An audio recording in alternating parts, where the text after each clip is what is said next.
একজন ছাত্রের আলেম হওয়ার পিছনে, একজন ছাত্রের দিনের দায়ী হওয়ার পিছনে, একজন ছাত্রের যোগ্য মানুষ হিসেবে গড়ে ওঠার পিছনে প্রতিষ্ঠানের যতটা না ভূমিকা থাকে, একজন শিক্ষকের যতটা না ভূমিকা থাকে, তার চেয়ে বেশি ভূমিকা থাকে অভিভাবকের। আপনারা আব্বুর বহু বক্তব্যে শুনেছেন যে জন্ম দিতে পারলেই বলেন পিতা হওয়া যায় না, জন্ম দিতে পারলেই গর্ভে ধারণ করলে মা হওয়া যায় না। পিতা এবং মাতার একটা দায়িত্ব আছে, যে দায়িত্ব পালন করলে তিনি পিতা বলে গণ্য হন, তিনি মাতা বলে গণ্য হন।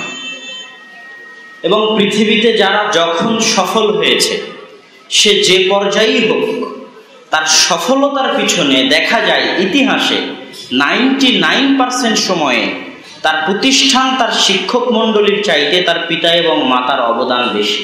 যেমন পিতা মাতা যদি কিছুই না করতে পারে, তো আল্লাহর কাছে হাত তুলে দোয়া তো করতে পারবে। আপনি আপনার সন্তানের জন্য আল্লাহর নিকটে হাত তুলে যতটা নিবেদন নিয়ে, যতটা আবেগ নিয়ে, যতটা অন্তরের গহীন থেকে দোয়া করতে পারবেন, পৃথিবীর কেউ পারবে না। বাংলাদেশে একটা সমস্যা হয়েছে, আপনি সমাধান করতে চান, তো সমাধান করার জন্য আপনার প্রধানমন্ত্রীর সাথে যোগাযোগ করা লাগবে। তো প্রধানমন্ত্রীর সাথে ডাইরেক্ট কানেকশন করতে অনেক সমস্যা। আপনার যদি ডাইরেক্ট কোনো আত্মীয়তার সম্পর্ক না থাকে, তো আপনি প্রধানমন্ত্রীর সাথে কথা বলতে পারবেন না। আর আল্লাহু আলা কুল্লি শাইইন কাদির, আল্লাহ হচ্ছে সকল কিছুর উপর ক্ষমতাবান। তো আপনার সন্তানকে যদি আপনি আলেম বানাতে চান, তাহলে কার নিকটে চাইবেন? আর আল্লাহর নিকটে চাওয়ার জন্য মাঝখানে কোনো মাধ্যম লাগবে না। আমরা দোয়াকে হেলায় ফেলায় ফেলে দিই, মনে করি কাজে লাগে না। জামিয়া সালাফিয়াতে দিয়েছি, টাকা খরচ করতেছি, প্রাইভেট দিয়েছি, দোয়া নাই, কিছু হবে না। আসলে দোয়াই সবচেয়ে শক্তিশালী। কেননা দোয়াতে যিনি সবচেয়ে ক্ষমতাবান, সবচেয়ে শক্তিধর, যিনি চাইলে আপনার সন্তানকে আলেম বানাতে পারেন, সারা পৃথিবী যদি বাধা দেয়, হিংসা করে, সারা পৃথিবী যদি বিদ্বেষ করে আপনার সন্তানের সাথে, ইমাম বুখারী বলতেছে যে যখন তুমি আলেম হবে, তখন তুমি 4টে জিনিসের শিকার হবে। তার মধ্যে একটা হচ্ছে আলেমের হিংসার শিকার হবে। অপর আলেম তোমাকে হিংসা করবে যখন তুমি আলেম হবে। আলেমের হিংসা অনেক ভয়ঙ্কর। আপনার সন্তানের নজর লাগতে পারে, বদ নজর, হিংসা আসতে পারে, বিদ্বেষ আসতে পারে, বাধা বিপত্তি আসতে পারে, মাথা ভালোভাবে কাজ না করতে পারে, মুখে অস্পষ্টতা থাকতে পারে। আমার ছোট ভাই আব্দুর রহিম, মুখে অস্পষ্টতা ছিল। তো এগুলো সবই সমাধান সম্ভব একমাত্র কাদের দোয়ায় বলেন? একমাত্র আপনাদের দোয়ায়। আপনারা যখন আল্লাহর নিকটে চাইবেন এবং আল্লাহ আপনার সন্তানকে দিতে চাইবে, তখন কোন প্রতিষ্ঠানে গেলে, কোন শিক্ষকের কাছে গেলে, কিভাবে সে আলেম হবে, সেটা কার দায়িত্ব? আল্লাহর দায়িত্ব। এই জন্য আপনাদের এই সন্তানদেরকে আলেম বানানোর জন্য সবচেয়ে বড় জিম্মেদারি কাদের? আপনাদের। আমি আমার সন্তানকে এখানে 5 ওয়াক্ত সালাতে মেরে পিঠে এখানে শিখালাম যে সে 5 ওয়াক্ত সালাত আদায় করবে। বাসায় যখন গেল, তখন আপনি 5 ওয়াক্ত সালাত আদায় করেন না। কথা বুঝিনি? আপনার রক্তই তো তার রক্তে প্রবাহিত হচ্ছে। বাসায় যখন গেল, তখন মা বিসমিল্লাহ বলে না, ফজরের সময় উঠে না, সালাত আদায় করে না। তো মায়ের রক্তই, মায়ের দুধ তো সে খেয়েছে।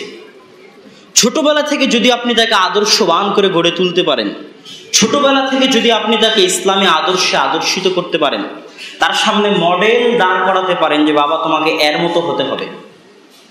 জোর করে কাউকে আলেম বানানো যায় না, জোর করে কাউকে যোগ্য বানানো যায় না। যখন এই সমস্ত ছেলেদের অন্তরে অগ্নিস্ফুলিঙ্গ জ্বলবে যে আমি ইবনে তাইমিয়ার মতো হব, আমি আলবানির মতো হব, এরা যদি সারাদিন সাকিব আল হাসানের রিপোর্ট পড়ে, এরা যদি সারাদিন নায়ক সালমান খানের রিপোর্ট পড়ে, তাহলে তাদের মতো হতে চাইবে।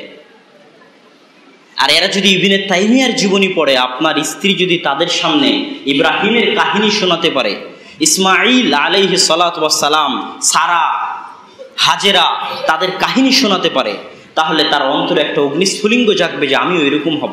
এবং এই অগ্নিস্ফুলিঙ্গ এবং আপনার দোয়া এবং আপনাদের দোয়া তাদেরকে সামনে এগিয়ে দিবে। আল্লাহ সুবহানাহু ওয়া তাআলা পিতামাতার দোয়াকে কখনো ফেলে দেন না। অতএব আজকের এই প্রতিষ্ঠানে আপনারা ভর্তি করেছেন, প্রতিষ্ঠান গড়ে উঠুক, আপনার সন্তানেরা আলেম হোক, এটাই আমরা চাই। দেশের প্রয়োজন আছে, কিন্তু অবশ্যই এর জন্য আপনাদেরকে দোয়া করতে হবে আপনার সন্তানদের জন্য। আর এখানে আরেকটা ছোট্ট কথা প্রতিষ্ঠান বিষয়ে, সাধারণত যেগুলো যারা কোটি টাকার মালিক, যেমন আপনারা এই দিক দিয়ে হেঁটে গেলেই দেখবেন যে একটা কলেজ হচ্ছে খ্রিস্টানদের 13 বিঘা জমির উপর, বড় প্রাচীর দিয়ে ঘিরে আছে। তো এইরকম বড় বড় প্রজেক্টগুলো তারা আগে জায়গা কিনে ফেলে, জায়গা কিনে বিল্ডিং প্রাচীর দিয়ে ঘিরে ফেলে, তারপরে তারা প্ল্যান করে এখানে এই বিল্ডিং বানাবো, এখানে এই বিল্ডিং বানাবো, সেই প্ল্যান পাস হয়, তারপরে একবারে কাজ শুরু হয়। এটা হচ্ছে যাদের হাতে কোটি কোটি টাকা আছে। কথা বুঝেননি? তখন প্রতিষ্ঠানের শুরু থেকেই প্রতিষ্ঠান হয়। এখানে কিন্তু প্রতিষ্ঠান চলা 3 বছর হয়েছে, কিন্তু এখনো প্রতিষ্ঠান শুরু হয়নি। কেন? বিল্ডিং হয়নি, মসজিদ হয়নি, ছাত্রদের ক্লাস করার জায়গা নাই, শিক্ষকদের ভালো বেতন নাই। কথা বুঝতে পারছেন? তো প্রতিষ্ঠান এখনো শুরু হয়নি।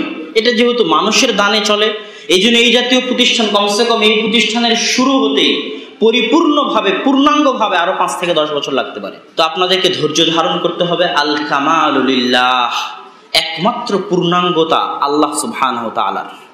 মানুষের কাজে যদি ভুল না থাকে, মানুষের কাজে যদি অপূর্ণাঙ্গতা না থাকে, তাহলে সে আর মানুষ নয়। একমাত্র পূর্ণাঙ্গতা, একমাত্র নির্ভুল সত্তা আল্লাহ সুবহানাহু ওয়া তাআলা।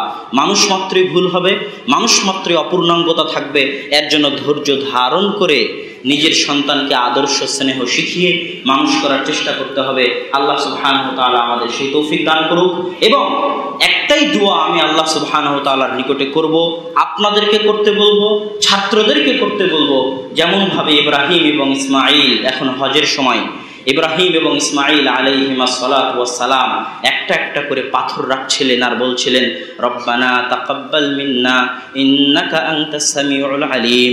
আল্লাহ, আজকে আমরা বাপ বেটা মিলে পাথর রাখতেছি তোমার নির্দেশে, তুমি আজকে আমাদের এই কাজকে কবুল করো।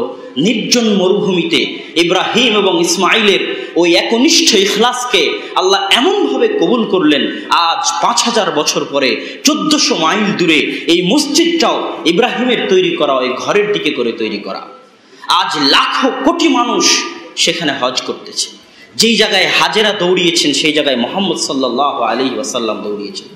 আল্লাহ যেন আমাদের এই কাজে ইখলাস দান করেন এবং যত হিংসা, যত ষড়যন্ত্র, যত বিদ্বেষ, সকল কিছুকে উপেক্ষা করে আল্লাহ সুবহানাহু ওয়া তাআলা যেন আব্দুর রাজ্জাক বিন ইউসুফ এবং তার সাথে যারা আছে সহযোগী, তাদেরকে সঠিক সিদ্ধান্ত নিয়ে ধৈর্য ধারণ করে হায়াতে তাইয়্যিবা দান করে, আল্লাহর পক্ষ থেকে সহযোগী দান করে, আল্লাহর পক্ষ থেকে কবুলিয়াত দান করে, শুধু রাজশাহী এবং ঢাকায় নয়, বরং যদি নোয়াখালীতে হয়, সারা বাংলাদেশের আরো জেলায় হয়, আল্লাহুম্মা লা মানিআ লিমা আতাইতা, আল্লাহ যদি তুমি কিছু দিতে চাও পৃথিবীর কেউ বাধা দিতে পারবে না, আর যদি না দিতে চাও কেউ দিতে পারবে না।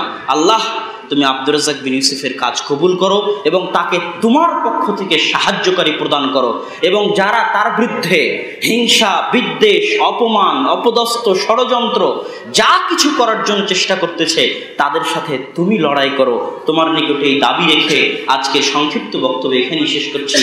আসসালামু আলাইকুম ওয়া রাহমাতুল্লাহি ওয়া বারাকাতুহু।